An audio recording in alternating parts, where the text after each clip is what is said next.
Welcome back, Airbnb family. So I'm at one of my new properties here in Dallas. We're setting up in this apartment complex, and we had our first guest check out today out of this one. And it led me to understand that I need to do another video for you.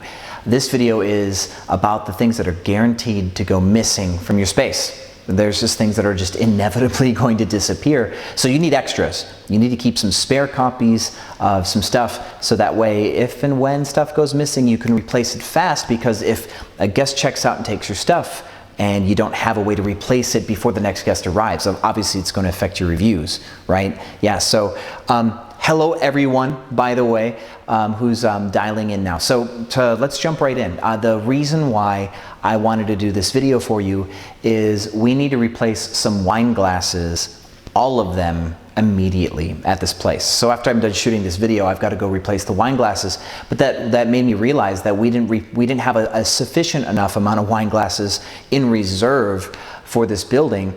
We didn't think that somebody might keep all of them at once, you know, instead of just breaking one. Normally when we keep a restock for our wine glasses, we think somebody will break one and that's it, and then we'll replace one. So we keep a couple extra on hand, but that's it. So next, another one is one that I can't show you, and thank goodness the ceilings are so high on this on this property. This is less likely to happen in this home, but smoke detectors. People who violate your smoking policy, or when your batteries start to go out and you're not properly doing your maintenance and you don't replace your batteries, and then the smoke detector becomes annoying. Those are two reasons why people will remove your smoke detector, so that way, one, it stops beeping, and two, it doesn't beep when they're smoking inside. This does lead to them going missing. Maybe they'll just hide them away in a drawer and your housekeeper can't find it. Otherwise, they end up in the trash, or they end up outside, or in the guest's property when they leave, and you'll need to have a spare smoke detector on hand just in case you need to replace it. How funny is that? Yeah, so that's two that I can't show you. I've got some to show you here otherwise.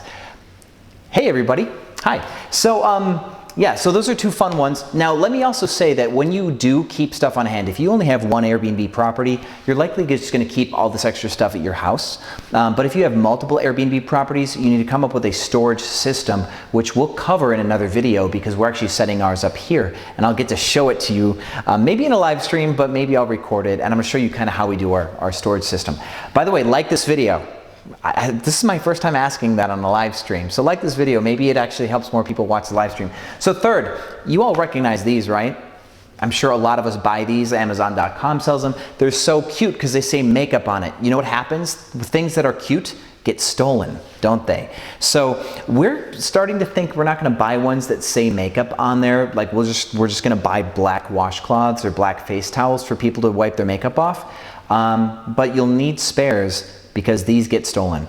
And by the way, you'll need spare towels and spare sheets, because if people aren't using this, your sheets and towels get stained with makeup and lipstick, and those stains don't come out, and you can't just reuse white sheets that have brutal mascara stains all over the pillowcases or over the towels. Your guests will just assume that they're dirty, not that they're stained from makeup. So you'll need to have towels and sheets on hand, not just cute stuff like this.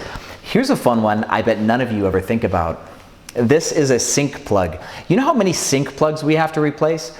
And if you need to wash dishes in your sink and you don't have a sink plug, it's almost impossible to get the job done without like burning through all of your hot water. So we keep extra little sink plugs and little gadgets and hardware around, just in case a guest somehow throws it in the trash by accident, or God forbid a new housekeeper throws it away. And plus those get grungy. I know that some sink plugs, they trap stuff in there, and when they get grungy and you can't clean them, you need to throw them away, because if stuff in your house isn't clean, it shouldn't be in your house. If you can't keep something clean, it goes away.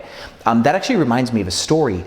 Catherine, our manager in Houston, she wanted to fix the little metal like steel traps that go under the stove. You know the coil burner stoves where you pull the burner out and it's got that little metal like dish looking thing? Well, they were starting to get old in one of our properties. By the way, this property that I'm talking about, we pay just a little over $2,000 in rent a month in Houston, and we make $9,000 to $12,000 per month in revenue on this property. We crush it on this home. Like, this is the most markup I've ever seen a place go for, profit margin wise. It's insane. But that stove loves to get used, and so those traps were getting old. She, instead of buying new traps, she just tried to cover them in foil, and they were good for one reservation, and after that trying to recover them in foil or washing tin foil is not possible, and that will lead to a bad review if you try to manage that kind of tin foil cover thing. It just doesn't look right. So along with these little sink like blockers, if you have those dishes, keep extras because they are worth throwing away eventually and just replacing them. With that said, next one, remotes. I don't know why, and I don't know how, but they go missing, or pieces go missing on remotes. It happens. And then with remotes too, batteries, they go missing because people need them for their own stuff and they steal them out of your remotes, or they die. And so you need to have spare remotes. We have switched from Fire Sticks and Vizio TVs, which this is actually a TV from an old apartment, so we actually just had it on hand, but upstairs we have a bunch of Fire TVs, and we're switching all of our TVs to Fire TVs because they come with one remote that runs the whole operation. It's less confusing for guests, and now we can streamline the fact that all of our overstock, like all of our extras, are simply just the same one remote. It streamlines our inventory control. So tip, try to make everything the same brand. So keep extra remotes. Here's one, all of you know, the key, right? How many of your guests keep keys? Absolutely not cool, but we can't help it, can we? Be like, oh my God, I'm so sorry, I've kept your keys. I'm on a plane. I'm never coming back. I can mail them to you from Russia. No, it's not gonna happen. So we recommend keeping about 4 keys.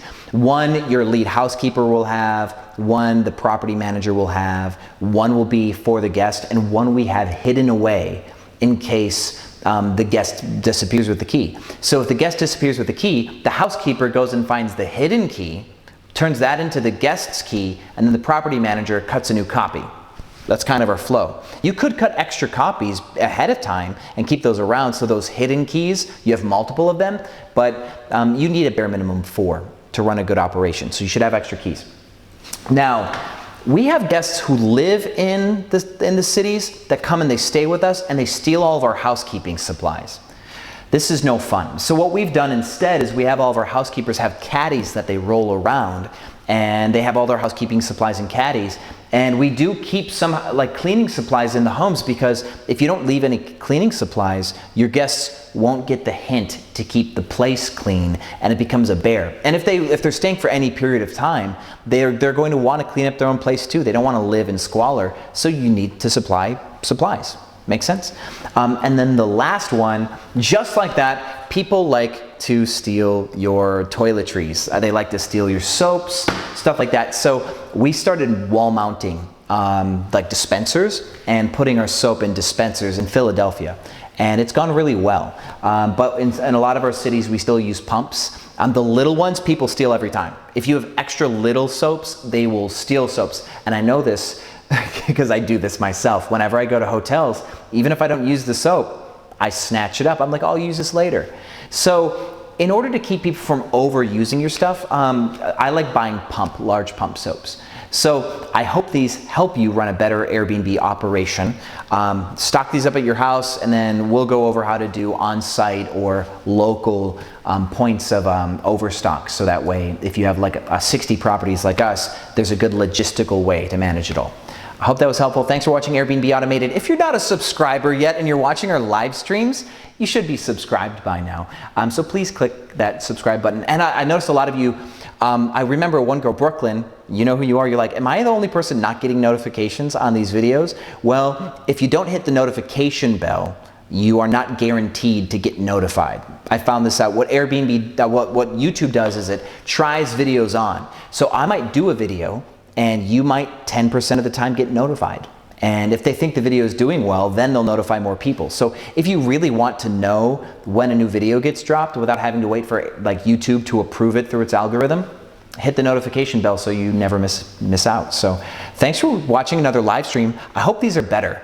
I've bought some things to do better live streams. So welcome to my new place. We're going to talk a lot about this building in upcoming stuff, and actually in the course we're going to be looking at this one too. Speaking of interior design, I have a good friend who is a bigwig in an interior design company, and we convinced her to write a book for you. So in our first course, it's $1 Million Renters, the brand, but Cracking Superhost is course number 1.